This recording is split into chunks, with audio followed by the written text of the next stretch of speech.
Welcome back to Mitchell Makes Vids, where we spotlight stocks and ETFs with real momentum. I'm Mitchell, and today we're covering the Bitwise 10 Crypto Index Fund, ticker BITW, the world's first and largest crypto index product, tracking the top 10 cryptocurrencies like Bitcoin and Ethereum for broad market exposure.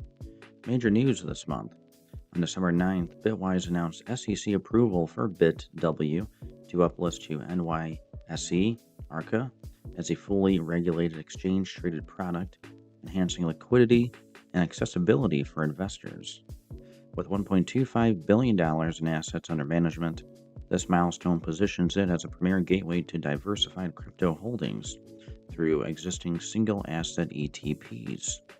Shares have responded positively, trading around $60 as of late December, reflecting growing institutional interest in regulated crypto vehicles.